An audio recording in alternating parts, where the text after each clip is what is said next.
दिल्ली में इंडिया गठबंधन के छात्र संगठनों का प्रदर्शन। राहुल बोले, आरएसएस के हाथ में एजुकेशन सिस्टम, किसी को रोजगार नहीं मिलेगा, देश बर्बाद हो जाएगा। नमस्कार, स्वागत है आपका मॉडर्न ईस्ट मीडिया नेटवर्क में और मैं हूं आपके साथ साक्षी। विपक्ष के नेता राहुल गांधी की अगुवाई में सोमवार को जंतर मंतर पर इंडिया गठबंधन के छात्र संगठनों ने देश भर में बेरोजगारी के मुद्दे को लेकर प्रदर्शन किया। छात्र संगठन नेशनल एजुकेशन पॉलिसी नियुक्तियों पर यूजीसी के प्रस्तावित दिशा निर्देशों को वापस लेने और छात्र संघों को बहाल करने की मांग कर रहे हैं। राहुल गांधी ने कहा कि देश में सबसे बड़ा मुद्दा रोजगार का है और सरकार इस मुद्दे पर चुप है। राहुल बोले, हम छात्र हितों से समझौता नहीं करेंगे। उन्होंने कहा कि आरएसएस देश के एजुकेशन सिस्टम को खत्म कर रहा है और आने वाले वक्त में किसी को रोजगार नहीं मिलेगा। राहुल ने कहा, एक संगठन हिंदुस्तान के भविष्य को एजुकेशन सिस्टम को खत्म करने में लगा है, उसका नाम आरएसएस है। सच्चाई है कि हमारी शिक्षा का सिस्टम धीरे धीरे उनके हाथों में जा रहा है।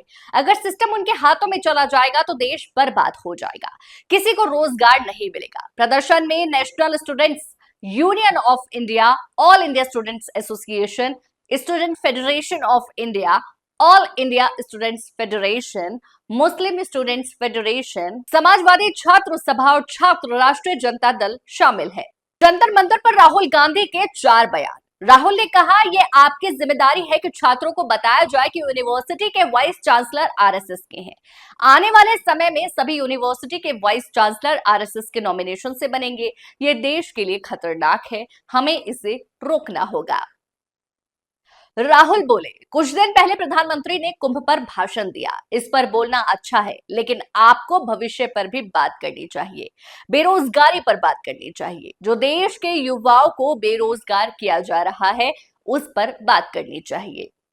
कांग्रेस सांसद ने कहा, प्रधानमंत्री महंगाई बेरोजगारी के बारे में एक शब्द नहीं बोलते हैं। प्रधानमंत्री का मॉडल है अंबानी अडानी को देश का धन दिलाना, आरएसएस को देश के सारे संस्थान पकड़ा देना। हमें इसका विरोध करना है।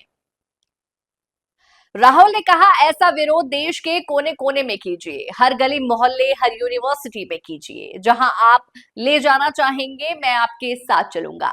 आप छात्र हो, यहाँ अलग अलग पार्टियां हैं, विचारधारा में थोड़ा थोड़ा फर्क हो सकता है, लेकिन हिंदुस्तान का एजुकेशन सिस्टम है, उससे हम कभी समझौता नहीं करेंगे। एक साथ बढ़ेंगे, आरएसएस और भाजपा को हराएंगे। फरवरी में डीएमके ने यूजीसी के खिलाफ प्रदर्शन किया था। इससे पहले डीएमके ने 6 फरवरी को जंतर मंतर पर यूजीसी के नए नियमों के खिलाफ विरोध प्रदर्शन किया था। इसमें प्रदर्शन में राहुल गांधी, अखिलेश यादव समेत कई विपक्षी नेता शामिल हुए थे।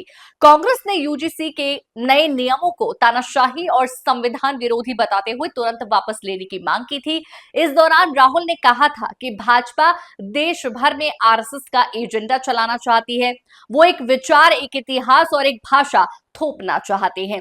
आरएसएस का मकसद देश की अलग अलग संस्कृतियों को खत्म करना है। वो संविधान पर हमला करके अपने विचार को थोपना चाहते हैं। राहुल ने कहा था कि हर राज्य की अपनी भाषा, संस्कृति और इतिहास है, इन्हीं से मिलकर भारत बना है।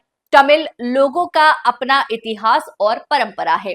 ऐसे नियम लाना तमिल समेत हर राज्य का अपमान है, जहां आरएसएस अपनी हुकूमत चलाना चाहता है। यूजीसी के नए नियमों पर 6 राज्यों ने जताया विरोध।